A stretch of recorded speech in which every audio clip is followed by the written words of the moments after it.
Everybody good? All right, fire away. So 5 practices in, what are your thoughts about your unit in general? I think we've made a lot of progress. I think we've done a really, really good job of teaching them and making them understand the importance of fundamentals. You know, a lot of people can get so much, and we've talked about this before, right? So many people can get so into the scheme and all that that you lose fundamentals, and we haven't done that. I think we've gotten better. I think 5 days it's really starting to show up. And like I tell them, when we do something out there on a drill, if it's not showing up in 11 on 11, either we're not teaching it right or you don't understand what we want you to do, because that's the whole purpose of the drills. But the drills are starting to, the accumulation of the drills are starting to come alive. I'm seeing it in practice, so I'm really happy with it. What are some of the areas of fundamentals that needed a lot of work that you think you guys have made a lot of progress with? Tackling, number one. We have emphasized that ad nauseum. So it's been tackling, how we approach tackles, how we finish tackles, body position-wise, where we belong on tackles. And so that's been number one. The other is just striking blocks and playing gaps and, just playing the defense the way the defense was designed. And so, we don't, again, it's not about guruing up all these defenses. It's us being able to get off blocks, strike blocks, never stay blocked, tackle in open space, all of those things, creating and forcing turnovers, which we work today, that are going to really make us, defensively get us where we need to be. Gene, since last fall, Mac has talked about the need for improved leadership. What does leadership mean to you, and have you seen growth in that area this offseason? Yeah, I think there's been tremendous growth, and leadership is simply, we don't need leadership when things are going great, right? We need great leadership all the time, but we certainly need it when things aren't going good, and we talk to them about that. We talk to them about body language. We talk to them about how to respond. We talk about those things, and like I told them the other day, we don't ever play to circumstances. We play to standards. And that's it, right? It's like, standards over circumstances, right? We always play to standards, and we don't worry about whether the offense just, scored a 60-yard touchdown or we just got an interception. The standard is the same on the next play, and that's hard for humans to do, right? Because we're all so emotional, and we all respond and react to our circumstances. But in this game, if you're going to be good, you have to have short memories when you do something good and bad. And you need to respond right. So it's not about how you play to a circumstance, it's to a standard. Who are some of those leaders kind of stepping up you've seen emerge in the spring and now in the beginning of camp? Yeah, a lot of them. I'm really proud of starting with the linebackers who are kind of in the middle of the defense, right? They're kind of heart and soul. I think Power and Sed have done a great job of stepping up. I think there's a lot of defensive linemen that have really stepped up in terms of leaders by the way they play. I think Noah Taylor and Chris Collins have done a great job with that. I think Miles Murphy. There's a lot of guys down there in the interior. And then I'm going to tell you, there's some leadership. Gio Biggers has done a great job in the secondary. Was really trying to tie things together and really get the communication elements that we need. Really happy with that, because it's going to take a village to lead, right? So we're trying to get more than one, and right now they're working in that direction. And we need to continue to do that. You mentioned Noah and Chris Collins. Can you tell us exactly what the jack position is, in your words, new position for UNC fans? It is. It's a new position. It's basically an edge rusher, and he's got the ability to drop and be a coverage guy as well. But his main job is to set the edges of the defense, meaning nothing gets outside of him. His run description on his job description on run is setting the edge of the defense, getting the ball turned back outside or inside, and then when it's time to rush a passer, we got to get some mileage out of these guys as pass rushers. We put a premium since the day I got here on being able to affect the passer with four-man pass rush. We're not going to live in the pressure world to be able to try to bring a guy down, right? We have really, really big, athletic, good frames up front, and we got to let those big guys work. So Jack is part of that front four, and they all have to learn the importance of generating a four-man pass rush. So, and we talked to Chris 2 days ago. How has he progressed? What do you see out of Chris? Great. He's so smart. He could coach this whole defense right now. It's amazing. Just a coach on the field, really, really smart, great run stopper, really getting better on his pass rush stuff. I'm just really proud of him. I think he's really, really done well. He's an older guy that gets it, and he's great for our defense, and he's great for our room. Gene, is your voice not in shape? It's yet? not in shape yet. We're on day 6, and I've still lost it. Jeremy's supposed to give me some throat drops, but he screwed me on the deal. Blaming Jeremy again. Yes, exactly. Jeremy slapping. Yeah. Gene, I know we've talked to you a lot about when you were out of it and thinking about getting back in or not thinking about getting in, or just Right. staying connected to the game. But like, when you thought when you were coming back in, and you, I don't know, you were doing some self-scouting, I'm guessing maybe. Was there anything about your coaching style from before that you thought, I kind of should just get rid of that because it doesn't work anymore, like, or it's not applicable? Maybe Right. it doesn't work isn't the best way to say it, but Right. is there anything you wanted to just change about your individual coaching style or No, tweak? no, I've done it the same way for 30-something years, and I'm not changing.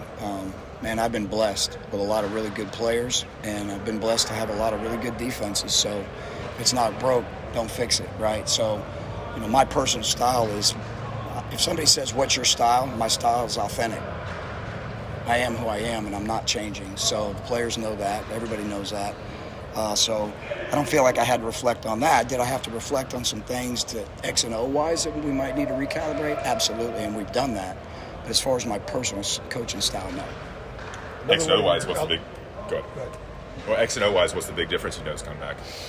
No, we're doing a lot of the same things. It's just, I think we've expanded the flexibility of the defense to be able to do, some other things because, this day and age, the game even from 6 years ago, 5 years ago has even changed, right? There's just so much of an RPO world and things of that nature that was just coming in there a good bit, and we definitely had to play it. But now it's, you play our offense. I mean, you're playing them a lot. So, and a lot of guys, you're playing them a lot in this league. So, more geared towards adjusting and adapting to what offenses are giving you now in terms of any wholesale change. Another element of your style, some of the guys have talked about, is that when you first walked into a defensive meeting room, you said, feel the floor, eyes straight ahead, and it's a constant. They said it commanded immediate respect for you. Where does that come from in your history, and how do you see a difference with a group that maybe didn't have that before, reacting to your style immediately, being so different? I just told them it's a hard game, and to be great at the game, you have to focus. And everything's about respect, right? It's not about respecting me. It's about just respecting the game. It's respecting the process. It's respecting the things that you have to do to be great. So when we start meetings, I want everybody focused. I want everybody intent. I want everybody ready and giving me body posture that says I'm ready to learn.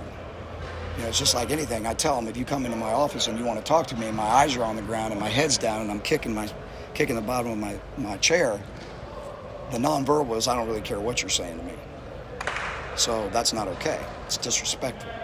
So we talk about respecting everybody, right? Respecting the game, respecting the process, respecting everything that we're trying to do. And so it's not trying to be militant. It's trying to get them to understand that if you want to be great at something, there's got to be great intent. And that's kind of how we start everything every day. Earlier in the summer, you talked about removing the gray as one of your main goals for the defense. Do you think having improved leadership, as Mac has said, removing the gray, do you think those sort of go hand in hand? Yes, they do. They really do. I think our leaders have been great. They're great sounding boards. I listen to the players. What do you understand? What do you not understand? I need to teach you. My job, our jobs is to teach you, and we have to remove the gray. What do you not understand? And that's how we communicate. And so, removing the gray is huge because the leaders of the defense will come up to me immediately and say, Coach, I think we're not real clear on this, or we're not real clear on that, and then we can clear it up, right? So I think they all kind of intertwine and mix together. Mac has said a couple times in recent weeks, this might be the best staff he's ever assembled, and said the other day that the staff has tremendous chemistry. What is the staff having tremendous chemistry? What does that look like to you? It looks like everybody is aligned. When you say anything, I've owned businesses before, right? And everything's got to be aligned. So, from Coach Brown, from Bubba on down, everything is about alignment. And when staffs are aligned, that means that, everybody is trying to do the best thing for the team. It's not about, I want my position to be great. Yeah, you want your position to be great, but what do I got to do in practice? Offense working with defense. Phil, what do you need? Gene, what do you need? What can we give you? Phil, I don't need to see that today. Can you back off on that? Gene, that's a little bit too much for me today. Can we hold off on that? It's working together, right? That's what everything's about. So when you're aligned and everybody is, in one direction right now, and all they care about is the best thing for the team and winning, then you're aligned. So I think that what Mac was probably referring to is I feel like we have great alignment right now. Gene, how much film from last season or even before that on this defense did you watch coming in? Does that even matter? It does matter. It doesn't matter about scheme. It matters about effort. It matters about body language when things weren't good. It matters about how we tackled in space. It matters about how we executed techniques. A lot of techniques are carryover. Coverages are coverages, right? So there was a lot of film watching because we had to find out when we talk about working techniques and you work fundamentals, what are we not good at? I mean, how do I work them when I don't even know what we're not good at? So that's kind of where we started. So yes, we've watched a ton of that film. Is that a starting point, I guess? Like maybe for you and just your process of it was absolutely a starting point. Absolutely. It matters who plays hard. It matters who loves the game. It matters, when it comes to correcting issues that you see, right? Not just with individuals, but, as a scheme, right? As a team. So we certainly spent a lot of time on that. What are some goals you have for the guys over the next 10 or so days of camp? We have to improve every day. It's the compound effect. So I'll tell you about the compound effect before I even tell them, right? It's doing small, little, seemingly insignificant things every day, and then you wake up one day and it's amazing. So if you take a penny and you double it every day for 30 days, you're over $5 million. That would be the analogy, right? Penny doesn't seem like much, and after 10, 15 days, you only got about $4,000. But after 30 days, you got $5 million. So that's the compound effect. I just taught you guys something today, right? But that's how we feel, right? Every day, small, seemingly insignificant things every day that help you be a better player. Is it hard not to compare yourself right now to where you came in to Carolina 7 years ago? Is it absolutely. No, it's not. It is absolutely. That is so in the distant. That's nothing to do with it. I don't think about that. That's not. This is new guys. This is new group. This is a new challenge and new exciting move for me, and so that's a distant memory, and I loved every minute of it. I love the kids we coached, but that never comes into my mind. Cedric Gray said he loves the message that you gave early on, saying, I want you guys to be really good at 5 things and not okay at 15. Do you think that kind of relieves some of the pressure from them of not having to have this broad scope of stuff, just narrow down their focus, and they know what their job is every time the ball snaps? Yes, I think that's what creates good defense, right? Indecision creates bad defense. Bad communication, when you're not sure what's going on because you have too much in there, that creates bad defense. And then it doesn't allow you to be in positions to tackle and make plays, right? You're and we talk about searching for inches all around us, right? When you see a guy miss a tackle right now because he has only one arm out, if he would have changed that by moving over this far because he understood where he needed to be, then that tackle might be a 4-yard gain instead of a 30-yard gain. So there's inches all around us that we're trying to find. And that's a daily challenge. We hear every preseason, man, this defensive line's got 2 deep, 3 deep. You always hear the hype of how deep every position group is. It does seem like on the defensive line, you'll have the bodies. You've recruited well there.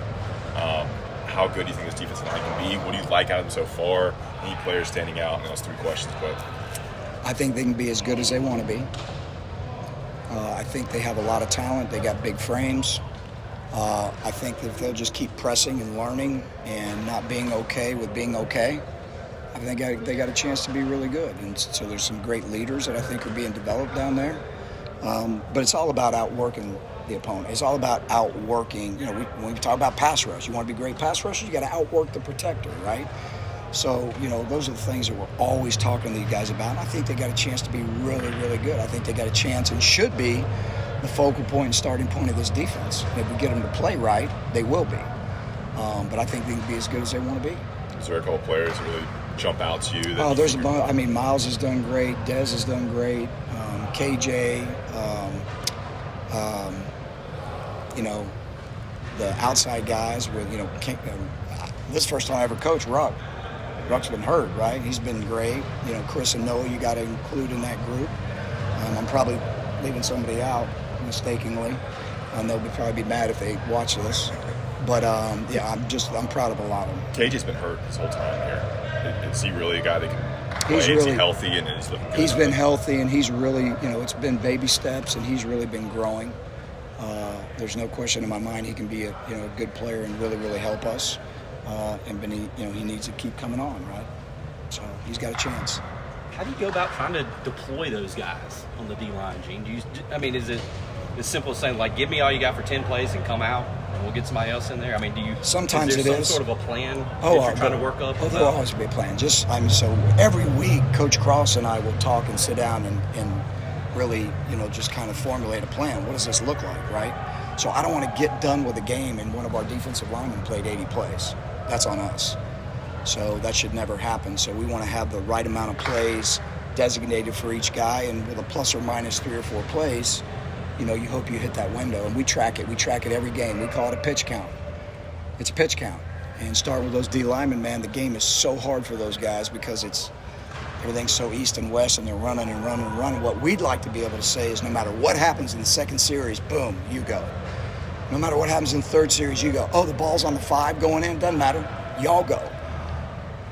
That's called you're with the ones. We believe you. You're a starter, but there's only 4 positions to start, right? So we'd like to have 8, and then we'd like to have 10 to be able to say it doesn't matter where the ball is on the field. We need you in. So that's what we're trying to get to. How have Day-Day and Jaquarius been looking in their recoveries? I think Day-Day's making progress. It's baby steps. JQ, we're still kind of bringing along. Hasn't done a lot in camp. He's in all the meetings, learning, and paying attention to what's going on. As far as physical stuff, he hasn't done a whole lot. But I think Day-Day, we're watching him. We can't be dumb tough with him and push him in there and make him do something that he's not ready for. But he's gotten better. To me, he's gotten better every day in terms of feeling more confident. Everything's about confidence, right? Being confident with that injury. So probably not going to play in the Florida A&M game if you had to guess right now. Who's that? Day-Day. We fully expect him to play in the Florida A&M game. Gene Mack had said with us the other day that he spoke with you in regard to the court to Drake and Jacoby, and he said there's going to be no holding back in terms of what we throw at those guys, like defensively. Can you assess what you've seen from your quarterbacks and what you've been trying to throw at them to get them ready? Yeah, we don't go, to be honest with you, we're just trying to install our side. So, they've done a great job. The quarterbacks have been unbelievable. They're putting the balls in unbelievable small windows that we can't even get to. And I love to see that. We need a great quarterback, and we'll have a great quarterback, but we don't really do anything defensively based on what, the quarterbacks can handle. And Phil and I think are on the same page. We're all saying, hey, I'm going to do this today. Are you good with that? Are you ready for that? Yeah, we need to see it. We're probably not ready for it. We need to see it anyway. And those are the things that, the quarterbacks are getting exposed to. But we're trying to, install at our own pace and really not based on, what they're ready for, Got time for one more if you need it. Coach Warren, obviously he's your co-defense coordinator and number 2. What do you like about how he coaches the secondary? What do you think he adds to this defense and how you structure it, the scheme and stuff? Structure. Dude's a military. There's no gray with this dude. He's a phenomenal teacher. He is as structured and to the point as you can be, but he's really, really good with the players. He's not going to bend on certain things. This is the way it's going to be done. This is the way we do it. He's a phenomenal teacher, phenomenal coach, but he holds them accountable. And that's the thing back there. If you don't hold guys accountable right now, you're going to see a lot of balls over your head. And so we hold those guys accountable. He holds those guys accountable, and he does a great job of teaching them, all of the intricacies of coverages. He's just, he's one of the smartest young coaches I've been around.